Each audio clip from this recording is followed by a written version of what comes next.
Although it was not originally intended, the screen of death, as it is now called by those who have encountered this monster, has become an incredibly recognizable phenomenon. It evokes quite mixed emotions, a slight chill in the skin, from the memories of the unsaved information that the blue screen took with it, and a little nostalgia for the times when everyone was just starting to master the PC, and the death screen certainly accompanied this process. It's hard for a younger generation of users to understand the panic we felt when we saw this phenomenon. No matter what you did, all the progress you had made up to the last save would simply disappear into the thin air, and the computer would require a reboot. And rebooting in those days was not as commonplace as it is now, and could take up to 10 minutes.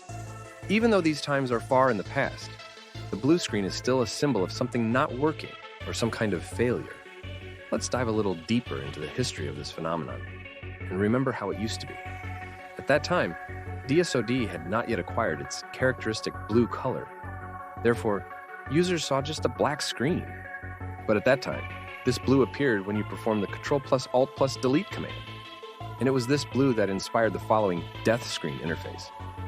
It's worth noting that the creator of BSOD, as we all know it today, was Steve Ballmer, CEO of Microsoft Corporation from January 2000 to February 2014. It's hard to imagine the scale of the hype that arose around the PC OS back then.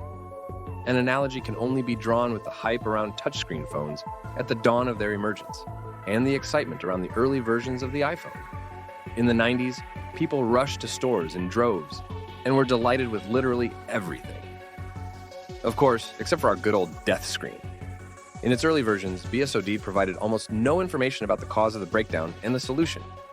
Only the program code, which was understandable at the time, even not to every programmer. The only thing that was understandable to an ordinary person was the last line. To continue working with the computer, restart it. There were only two reasons for the crash: an error in the program or a crash of one of the drivers.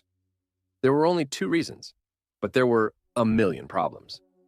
Every day, millions of people simply watched in panic as the following picture emerged. You perform certain actions on your PC, and out of the blue, everything goes to hell. In theory, everything was supposed to work like this. You were notified of the breakdown, and normal operation could be restored by pressing any key. Unfortunately, in reality, this almost never worked. The irony is that early versions of BSOD had another little item. You may be able to continue working in normal mode, but it was removed because of a kind of fallacy that gave users false hope. Developers tried to minimize the frequency of the blue screen on users' monitors, but still its appearance was quite frequent, and over time it became even a bit commonplace. They tried to compensate for this with an extended list of tips on how to proceed, checking for viruses or the like, if trouble did occur. An innovation at this stage was the ability to track possible causes of failure, and their subsequent elimination to avoid a second failure for the same reason. There were no innovations in this OS, but the developers did not sit still and worked in this direction. The process of minimizing such breakdowns continued, and the list of tips was already quite large and informative. Windows Vista did not succeed in this fight, and crashes became more frequent, which cannot be said about XP. The blue screen itself has not undergone any modifications. Windows 7 has reduced the number of times the death screen appears, but nothing new has appeared in it. Windows 8 has changed the well-remembered blue screen to a sad emoticon, like this, point, and the text, "Your PC has a problem. It is recommended to restart it." We're just collecting some information about the error, and then you can reboot, and a little lower, in a smaller font. At the end of the diagnosis, it said, "If you wish, you can find information on the internet for this code," followed by a list of codes depending on the error you personally encountered. As you can see, everything has become much more automated and convenient. In addition, the change in the screen tone to a slightly more pleasant one has practically destroyed the associations with the good old screen of death. Although it has not ceased to be so. No changes after Windows 8 have appeared in Windows 10.